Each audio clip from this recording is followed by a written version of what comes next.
Muito bem, amigos do Veículos Velocidade, nós estamos fazendo um vídeo especial para o nosso canal aqui no YouTube. Estamos eu e o Guilherme Roquete, grande parceiro, excelente profissional, um companheiro de convergências e divergências, porque isso é normal. Normal, faz é parte. normal. Nós estamos aqui no trecho 1 da Orla do Guaíba. Para explicar para você que não é do Rio Grande do Sul, que não é de Porto Alegre, a Orla do Guaíba é a costa que circunda todo o rio, o estuário, lá sei como é que se chama isso aqui, lago. Cada um tem um nome hoje para o Guaíba. Eu ainda acho que é Rio Guaíba, mas tudo bem. Então foi feita uma revitalização. São 5 trechos e eles revitalizaram já 2. Este aqui, que é uma área muito mais de lazer, que é o trecho 1. Há um intervalo no trecho 2, que já está licitado para começar a obra. E já terminaram o trecho 3, que é outro tipo de orla do Guaíba. É uma orla de esportes. Então nós resolvemos fazer um bate-papo com vocês informal nesse encerramento de temporada de 2023. Hoje é dia 21 de dezembro, são 18 horas e nós vamos bater um papinho, eu e o Guilherme, com vocês sobre como é que foi o ano de 2023 e que olhos nós estamos tendo para 2024. Parceiro, antes de mais nada, obrigado por 2023. Foi um baita ano. Muito bom. Baita ano, muito bom. Vamos falar primeiro sobre aquilo que nós temos como predominância no nosso canal, Test Drive. De todos os testes que nós fizemos esse ano, Guilherme, qual foi aquele que mais te agradou e que mais te surpreendeu em termos de produto? Foi o Citroën C3. Por quê? Porque a fábrica, o grupo Stellantis, voltou, ou melhor, sempre olhou, mas é mais um produto lançado para consumidores que precisam de carros mais baratos. E enquanto todas as outras marcas se voltaram para elitizar os seus carros, para fazer carros cada vez mais caros e menos acessíveis para as pessoas. E termos mais lucro, e terem mais lucro. E terem mais lucro, exatamente. O lançamento do C3 ele veio na contramão de tudo isso. Se voltou a apostar em um produto mais barato, mais acessível, para que mais pessoas possam comprar. Guilherme, aliás, tu tocaste num assunto que eu tenho debatido muito nos bastidores contigo e até com outros colegas de profissão e outras pessoas em bate-papos informais, que é o seguinte: eu tenho dito que a pandemia realmente foi um divisor de águas em todo o mundo, certo? E em todos os sentidos e em todas as áreas de atuação humana. Mas eu acho que a indústria automotiva, pelo menos a brasileira, ela cometeu um erro. Ela cometeu um erro grave e não está conseguindo se recuperar desse erro agora. Sim. E eu vou tentar explicar para eles para depois estudar o teu pensamento. É o seguinte: eles acabaram com os carros na faixa dos 40 ou 50 mil reais. Hoje o carro mais barato do mercado é um Mobi ou um Kwid da Renault, um Mobi da Fiat, que custa, em números redondos, 70 mil reais. Porque a indústria diz que ninguém mais compra carro em que você, para fechar os vidros, usa manivela. Bobagem. Que para mexer nos retrovisores externos, usa manual. Bobagem. Tem cliente e tem mercado para esse tipo de carro. É aquele que sai do carro usado ou sai da motocicleta e quer comprar o seu primeiro carro 0 km. Então, o que eu disse? A indústria automotiva nacional, ela sepultou o seu grande público, que é a classe média baixa. Concordas com isso? Concordo. E é nesse sentido que eu enalteço a questão do lançamento do C3. Porque a gente percebeu que quando a Fiat resolveu deixar o Argo um carro mais popular e mais acessível, e não tanto o substituto do Punto e nem do Bravo, mas mais como substituto do próprio Palio, o Argo começou a vender mais, passou a ter mais representatividade e a própria fábrica meio que empobreceu, porque o Argo da minha irmã, que é da primeira geração, tem uma almofadinha na porta ali e o Argo novo já não tem, é só na versão mais completa, enfim. Então, a gente percebe que tem espaço ainda para esse carro mais barato, esse carro mais acessível. Com certeza. Enquanto que as outras marcas, por exemplo, a própria Volkswagen e a Chevrolet estão partindo de carros que seriam intermediários tempos atrás, porque o Onix tem quase o mesmo tamanho de um Vectra GT. E se a gente for levar em conta o Polo agora, talvez ele é até mais corpulento que o Polo anterior, e o Polo anterior estava acima do Gol, acima do Fox. Então, a gente olhando para esse escopo, os carros, essas duas marcas, tanto a Volkswagen quanto a Chevrolet, que são generalistas, elas partem de carros já mais de maior valor agregado e não tem um produto inicial. Aliás, de passagem que todo mundo comenta, inclusive colegas jornalistas automotivos do centro do país, que exatamente a General Motors e a Volkswagen é que estão com os produtos em termos de tecnologia os mais defasados do mercado. Não estão tão atualizados quanto os outros, ou seja, estão alguns passos atrás. Mas em compensação, eles têm carros com preços mais acessíveis. Sim, sim. E tem produtos bons, porque o Polo é um bom carro, o lançamento do Polo Trek trouxe de volta um pouco daquele apelo do Gol, o Onix é um bom carro, não é à toa que é um dos mais vendidos. A questão é quantas pessoas podem comprar. Exatamente. E aí, por exemplo, não dá pra gente imaginar que para a fábrica isso pode ser bom, ela vender um carro e ter o lucro de 10, mas para a concessionária que precisa ter o retorno, precisa que as pessoas voltem para fazer revisão, voltem para botar um acessório, eu não sei exatamente se isso é de fato viável a longo prazo. Eu acho que eles sentiram o baque, Guilherme, ao ponto de que os estoques nas fábricas estão lotados, os pátios, Sim. E ao ponto de que, por exemplo, vou te dar um exemplo só, que nós temos uma das fábricas aqui no Sul, a General Motors, em São Caetano do Sul, teve que demitir 1.000 funcionários. Exatamente. E aí, de repente, tiveram que renegociar com o sindicato, porque o pessoal gritou. Eles não têm culpa de que houve um erro de estratégia de produção. Sim. E que os carros não são vendidos. Por quê? O financiamento está muito caro, o juro está muito alto ainda. E aí tu acaba com uns carros de preço mais acessíveis. Claro. A soma desses dois fatores é fundamental. E a gente até nem continuou falando dos carros, mas eu vou seguir nessa linha que a gente está. Nós estamos vendo hoje, aqui em Porto Alegre, é muito claro isso, o envelhecimento da frota. Porque antes era muito comum você ver carros de 4, 5, 6 anos. Eu, por exemplo, em 2014 eu tive um Gol 2010.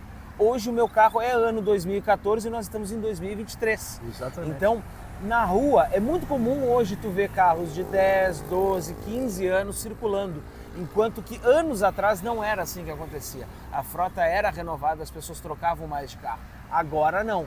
E isso é um risco para a nossa segurança, é um risco para a segurança das pessoas que usam o transporte aplicativo. Eu avalizo o que tu está dizendo, porque eu também tenho um carro que é 2015, nós estamos em 2023. E hoje, o valor do meu carro, para mim chegar num zero da mesma marca, eu tenho que botar mais um carro e meio do que eu tenho hoje, em dinheiro. Exatamente. Porque ficou distante para nós, que somos classe média. Exatamente. Exatamente. Bom, além do C3, nós estamos vivendo uma fase na indústria automotiva e de satisfação de mercado com um produto chamado SUV. Sim. Qual foi o SUV que te chamou a atenção esse ano? Depende do que é o SUV, né? Porque assim, o SUV que me chamou mais atenção nesse ano foi o Trailblazer que a gente testou, foi ano passado ainda. Porque fora isso a gente não testou outro SUV. Qual foi o outro SUV que a gente testou? Porque ele é um SUV, porque os outros não são SUV. Os outros são crossovers, né? Isso aí é uma polêmica, é só pra gente começar. É uma polêmica. É só pra gente começar a discordar um pouquinho. Porque as fábricas também chamam de SUV. As fábricas chamam de SUV. Exatamente. Mas o Compass 4x4 eu entendo que ele pode ser um SUV, porque ele é diesel, ele tem tração, enfim. O SUV no papelzinho lá, de acordo com o que diz a regra enfim, a regra estabelecida pelo Conselho de Trânsito, enfim, com todas as outras coisas, tá lá. Ele só precisa ter altura elevada do solo e ângulo de ataque mínimo, ponto, deu, chega. Agora, o SUV que nós entendemos como SUV e que a gente como entusiasta automotivo e de certa forma até como formador de opinião, nós temos que entender que o SUV não é o que as fábricas ou o que as pessoas estão dizendo que é. O SUV é um carro com capacidade off-road, com tração 4x4, com construção mais sólida, que não são exatamente esses carros que estão aí sendo vendidos assim. Mas agora vamos chegar lá, então vamos dizer assim, crossover, tá? O crossover que mais me chamou a atenção nesse ano. O Fiat Fastback foi um projeto muito interessante. Outro projeto que me surpreendeu também é um pouco da aceitação do Hyundai Creta, que aumentou muito nos últimos tempos, as pessoas acabaram se acostumando com esse design disruptivo. E eu acho que a gente conseguiu consolidar talvez alguns produtos. O Pulse, que é um carro legal, que é um carro bom de andar, gostoso de dirigir. O Chevrolet Tracker acabou estando um pouquinho mais, ainda que ele seja um pouco mais neutro, mas ele é um carro que as pessoas compram porque é econômico, porque é um Chevrolet, tem a questão da confiabilidade, enfim. Então, acho que todos esses aí são destaque. Sobre Fiat Fastback, tu sabe que já existe no mercado dois segmentos de consumidores, os que amam e os que odeiam o Fastback, Sim. por causa da traseira. É o pomo da discórdia, é a traseira do Fastback. Tá? Eu, por exemplo, não gosto muito da traseira dele, não sei qual é a tua opinião. Eu não gosto, eu prefiro mais o Pulse. Não, se eu fosse comprar um para mim, eu compraria um Pulse, porque eu gosto de carro menor e mais tipo hatch. Mas pelo design, eu estou falando em termos de design, Sim. não em termos de tamanho. Sim. Eu prefiro mais o design do Pulse, que é mais... me agrada harmonioso, mais do que aquela traseira do Fastback, não me agrada muito. Mas eu vou te dizer o seguinte, Ferlalto, que assim, eu acho que são públicos diferentes ali nesse caso, né? Porque quem vai no Fastback precisa ter espaço, porta-malas e outras coisas, né? E uma coisa que talvez o Pulse não vai conseguir oferecer, e nenhuma Compass oferece a mala que o Fastback oferece, aquela mala verdade. de 600 litros. Concordo contigo. Talvez a Commander vai ter alguma coisa perto disso, agora os outros não. Mas assim, eu acho que a Fiat sempre é alvo de piadinha infame. O Renegade era o Jeep do shopping, o Fastback é o BMW X6 de pobre, X6 de pobre, enfim. E aí o que a Fiat faz? Olha para a cara dessas pessoas e ri, porque os carros vendem, os carros são bons de andar e atendem o que as pessoas querem. 3 anos consecutivos de liderança de mercado. Mas então, tá aí a explicação. Aí é claro que eles estão na frente, é claro que eles vão ser o alvo da piadinha, óbvio. Mas os caras estão, entendeu? Não estão ligando para isso. Eu sou um camarada que respeito muito a Fiat. Eu também. Pelo que eles fazem. Com Eles são muito ágeis, são muito criativos, são rápidos para tomar decisões. E aí eles se explicam. Eles tiveram uma fase de 13 anos consecutivos de liderança de mercado. Sim. De liderança de mercado, desculpe. E depois teve uma pequena pausa que a GM e a Volkswagen brigaram na liderança. E eles retornaram agora, 3 anos consecutivos, estão liderando o mercado. Bom, amigos, espero que estejam gostando do vídeo. Já se inscreveram aqui no canal? Se não o fizeram, façam. Tudo que diz respeito ao automóvel e com um especialista em test drive, nós temos aqui no nosso canal do Veículos Velocidade. Nós estamos aqui na Orla do Guaíba. Isso aqui é a doca, é um trailer que tem aqui, onde nós nos servimos de água. Ao fundo, o Guaíba tradicional, estuário, rio, lago de Porto Alegre, que está servindo de cenário para esse vídeo que nós estamos gravando agora. E vamos ver se a gente consegue, durante o papo, começar a ver o nosso famoso pôr do sol aqui atrás, né, Guilherme? Pois é. Vai cair, eu tô sentindo nas costas o sol já caindo. E aqui na frente nós temos a nossa Avenida Beira Rio, que circula com 2 mãos, 3 vias para ir, 3 vias para voltar. É um local que ficou muito bonito. E mais na frente ainda, né, meu amigo Guilherme? O famoso Parque da Harmonia, Exato. Onde acontece no mês de setembro a Semana Farroupilha, com grandes churrascadas por aqui. Mas vamos voltar ao nosso assunto? Vamos lá. O que você acha que vai acontecer com o mercado o ano que vem? Nós tivemos esse ano uma grande novidade que, vamos dizer assim, foi um boom de mercado. Carro elétrico. Sim. Nós testamos alguns, Estamos temos a nossa opinião, outros. estamos esperando outros, temos a nossa opinião a respeito, convergimos em algumas e outras divergimos. Tive a oportunidade de conversar semana passada com 4 ou 5 executivos de montadoras a respeito de carro elétrico. Inclusive alguns que trabalham com carro elétrico. E há uma certa preocupação, tá? Porque estão apostando tudo em cima do carro 100% elétrico. Quando eu tenho dito que nós devíamos ter uma transição para o carro híbrido. E depois, então, que nós tivéssemos uma infraestrutura boa, passar para o carro 100% elétrico. Eu sei que tu na SBT tivesse a oportunidade de ir no litoral norte, no município de Osório, para fazer uma matéria sobre o primeiro ponto de reabastecimento feito pela CE Equatorial. Sim. Certo? E ela vai fazer mais. A rota elétrica da CE Equatorial, Ferlalto, ela prevê o seguinte, ela prevê um ponto de carregamento a cada 200 km, 150 a 200 km. Então tem pontos saindo do Chuí e de Jaguarão, que são 2 estradas diferentes, eles convergem em Pelotas, de Pelotas vêm a Porto Alegre e vão até Torres. Qual a ideia? Ligar o Uruguai a Santa Catarina que tanto o país vizinho quanto Santa Catarina já tem essas estruturas e o Rio Grande do Sul formava um hiato. E agora a gente está então interligado com isso.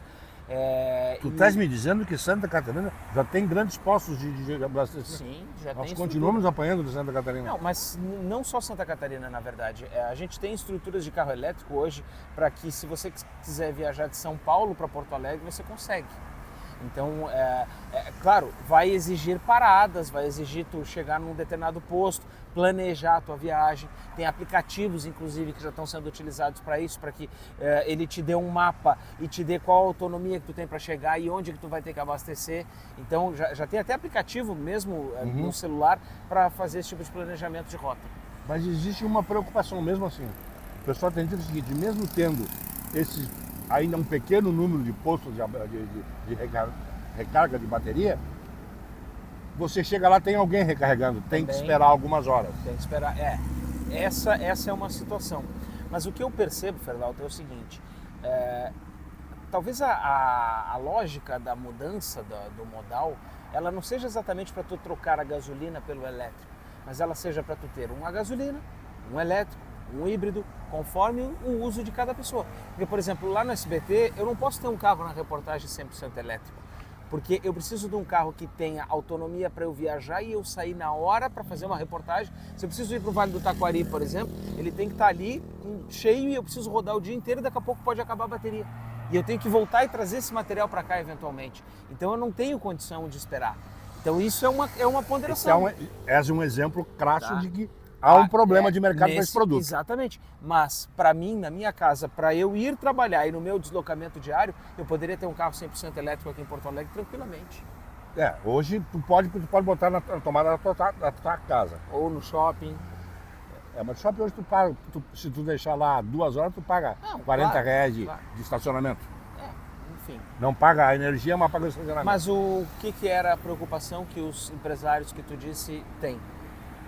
Que eles acham que estão indo muito rápido em cima do carro elétrico. Sim. A propósito disso, a Toyota está sendo divulgado aí, a Toyota está fazendo um trabalho com um motor a combustão de uma outra tecnologia, que eu não sei qual é ainda, tá?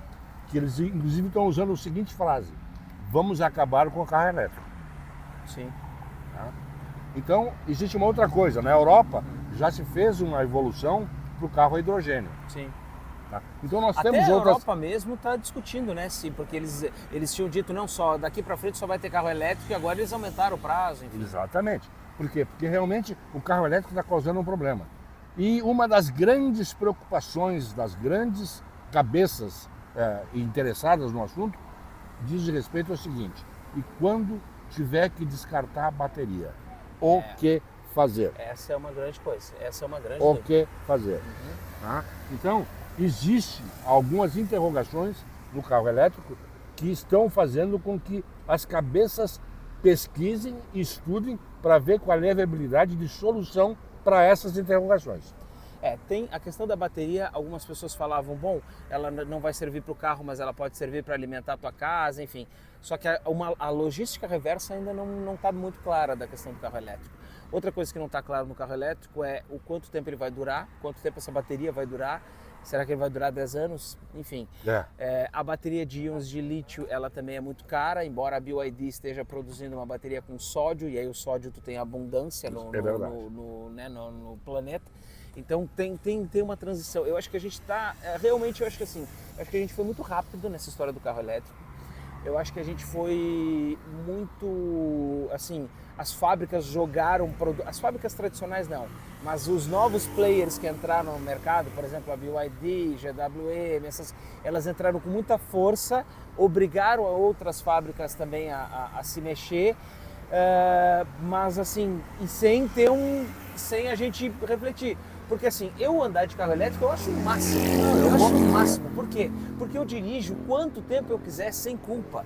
Eu não me preocupo se eu estou gastando gasolina, se eu tenho que ir lá na Zona Norte, voltar na Zona Sul, fazer... Tudo bem, vou lá no shopping, boto ali para carregar, faço um lanche e volto para casa. É muito bom. E eu acho que muita gente descobriu exatamente isso. Que tu pode dirigir sem culpa, sem dor. Mas aqui está o detalhe. Aí está o detalhe que eu sou contra.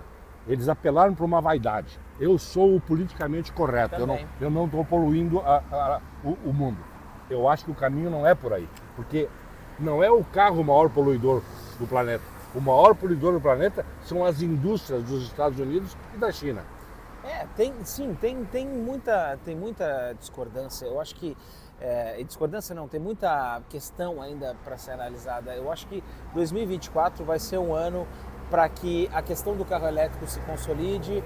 As fábricas, por exemplo, como a própria Stellantis, né, a Fiat e a Jeep, enfim, o grupo, eles têm o pé no freio, têm o cautela, e é uma das únicas marcas que fala claramente isso, que se manifestou assim, né, diz, olha, a gente sabe, mas a gente olha, né, então, assim, se a Fiat, se o grupo Stellantis, que eu acho que hoje é um dos maiores do mundo e é o maior hoje atuando aqui no Brasil, que engloba mais marcas, tá, tem essa ressalva, não foi de cabeça ainda, eu acho que é porque a gente tem que refletir sobre isso. Eu também acho. Haja visto o seguinte, quais são os carros elétricos que a Stellantis tem? Fiat 500, Peugeot 2008, o 2008 e o 208 também. E o 208. Sim, e tem a Compass híbrida também. É a Compass híbrida, mas não é elétrico, 100% não, elétrico. Não é 100% elétrico. São 4 carros e eles têm 13 marcas. Exatamente. Só que sabe qual é o problema, Ferlauto? O problema é eu chegar hoje para comprar um Pulse, que é um carro que eu gosto e que eu compraria, e ele está custando 130 mil. E aí eu olho lá o BYD Dolphin elétrico, que custa 150. E aí eu não consigo para mim mesmo justificar a compra de um Pulse, que eu gosto e que eu com certeza teria se eu posso comprar um BYD Dolphin. Não, quanto a isso não há dúvida, eles estão... Veja bem, nós estamos voltando à primeira parte do nosso vídeo de hoje. Por um erro das próprias montadoras, que os elétricos se aproximaram dos carros, porque em vez de eles ganharem R$ 1.500, R$ 2.000 num carro mais barato, eles estão ganhando 15 ou 20 num carro mais caro. Haja vista que se tu pegar agora essas propagandas de fim de ano, que eles trabalham em cima do 13º salário, eles estão oferecendo carros de 150, 170, 180, com propostas de desconto de 20, 25, 30 mil reais. Pena que eu não posso pegar meu celular, porque tem uma loja daqui de Porto Alegre, não é o Grupo Savaralto, mas tem uma loja daqui de Porto Alegre oferecendo o Jeep Gladiator, que custava 450 mil por 339 mil, alguma coisa desse tipo. Baixando mais de 100 mil reais no Jeep Gladiator. Pra te ver o que eles ganham. Então, né? Aí é que tá. Então, a gente olha a diferença, né? O quanto que ficou. Só que agora, pro ano que vem, nós vamos ter uma questão. A gente vai ter a volta, ou melhor, a incidência da cobrança de imposto sobre carro elétrico, né? Que tinha importação sem imposto, que podia ser... E isso sim, isso talvez deu reafaste a faixa de preço. Só que o problema é que daí vai, assim... O que deveria afastar para baixo, quando eu deveria ter um carro a combustão mais barato, eu não vou ter. Eu vou ter o carro a combustão tão caro quanto ele está e o elétrico mais caro ainda. Ou seja, eu só fico mais longe, né? Sim. A classe média fica cada vez mais distante do carro 0 km. Tá? Das duas, uma. Ou o juro baixa radicalmente, certo? E aí tu possa ter prazos maiores de financiamento, com um juro mais acessível, para te poder financiar o teu carro, pelo menos por uns 3 anos, 4 anos, porque os carros hoje são mais tecnologicamente mais modernos e duram mais. Tu pode financiar 4, 5 anos e aí tu fica com um carro bom. Sim. Eu, por exemplo, não tenho queixa do meu HB20 2015. Está com 50 mil quilômetros e está maravilhosamente bom. Não, eu tive Jimny por 6 anos e o carro era 2013 e nunca deu problema. Então... Os carros hoje são, como tecnologia, são muito mais avançados que os carros de 15, 20 anos atrás. Né? Não, 20, 25 anos atrás. Né? Então isso aí não assusta o mercado e não assusta o consumidor se ele tiver condições de adquirir esse carro. Agora, pode ter certeza de uma coisa, Guilherme, e me cobra depois. Eu não te dou mais 2, 3 anos no máximo. E a indústria vai repensar. Ela jamais vai voltar a fazer carro de 40, 50 mil. Não, mas que ela vai repensar os carros de entrada para favorecer uma faixa de mercado que é altamente consumidora e que é o maior volume de clientes que tem no mercado. Pode ter certeza que eles vão repensar. E ainda, para a gente fechar essa questão da projeção para o ano que vem, a minha questão é, nesse rearranjo de mercado, a questão de preço ainda, porque incentivo do governo não vai ter mais. Não, eu não consigo ver o governo com margem para estar dando incentivo, baixando imposto, como ele fez agora em 2023. Tá? Então, assim, talvez as próprias empresas segurem aumentos, enfim, esperamos. Eles vão ter que repensar. A gente não pode esquecer de dois aspectos. Primeiro, a importância da indústria automotiva no PIB nacional, certo? O que ela gera de imposto, de emprego e de renda. E não podemos nos esquecer também de que nós temos na indústria automotiva os melhores executivos do mundo, que acho que só perdem para a área financeira. Sim. Tá? Os caras são geniais, entendem muito do setor e têm condições de estabelecer novo comportamento industrial para que eles possam ter uma demanda de venda bem acima do que está acontecendo. Haja vista que nós estamos ainda abaixo de 2 milhões de unidades por ano. Vamos agora falar um pouquinho de nós dois só. Vamos lá. Savaralto na Estrada, um projeto que começou de forma informal, né? E que agradou muito a diretoria da Savaralto, e nós vamos comunicar a vocês, eu não sei nem se eu já comuniquei o Guilherme, nós teremos a inclusão de mais um membro no time. Já estou sabendo. Que é o Marco Escada, é um fotógrafo profissional que tanto quanto nós é apaixonado por automóvel, e ele tem uma queda muito grande por carros clássicos.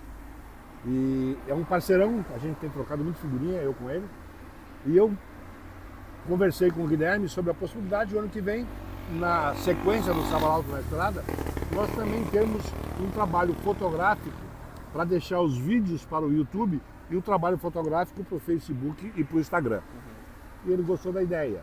E eu fui dar um abraço de fim de ano na direção da Savaralto Jeep Ram e dei uma sondada. E essa sondada foi automática e imediata, como eles sempre são. Sim. Ferlauto está aprovado. Então nós teremos ano que vem o Marco Escada como nosso parceiro, fazendo fotografias profissionais, ilustrando as nossas redes sociais. Ainda bem que os carros da Savaralto são grandes, são caminhonetes e tudo, porque daí a gente consegue levar todo mundo e a bagagem de todo mundo na viagem. Como é que foi o nosso ano de Savaralto na Estrada? Foi bom, hein? Eu acho que foi bom, foi boa aposta. Eu estou até agora feliz que a gente passou naquela balsa lá em São José do Norte sem ficar do lado de cá, né? Mas o mais recente também, o vídeo da Rampage, colocando ela naquela situação bem adversa lá, é interessante porque a gente pode, além de viajar, experimentar, falar sobre os lugares, mas colocar o carro à prova. Então, acho que o objetivo sempre é falar do carro, que é a nossa ideia, né? Dos três pilares é o principal. Exatamente. É o número 1. E trazer ele para a nossa realidade aqui, né? Vamos continuar. Me parece que o ano que vem, por uma questão de negociação da Savaralto com aquele ponto que ela aluga lá em Xangri-Lá, sabe aquelas coisas do pessoal olho grande, né? Estão pedindo uma estupidez o valor do aluguel daquele espaço. Pode ser que eles não façam o lounge deles lá. Então eles vão me confirmar isso, e ele já me disse, o César Palermo, que é o gerente de vendas e marketing da Savaralto Jeep Ram, que aí vai nos dar a responsabilidade de nós, em fevereiro, fazermos alguma coisa na região, e nós temos que pensar nisso aí. Já temos que começar a pensar nisso aí, para começar em fevereiro. Porque esse Savaralto na Estrada, ele não é mensal, ele é bimensal. Né? Até porque nós não teríamos 12 modelos de carro para fazer durante 12 meses. Claro. Então vamos fazendo bimensal, pelo menos inicialmente. Eu acho que assim, pra gente é uma ideia muito legal, porque a gente consegue juntar as duas coisas. O gosto pelo carro, sair, viajar, experimentar, andar em lugares diferentes e trazer isso, né? Trazer informação, agregar informação. E nós prometemos uma coisa, nós vamos ser um pouquinho mais diretos. E ser diretos não quer dizer que estão fazendo propaganda para A ou para B.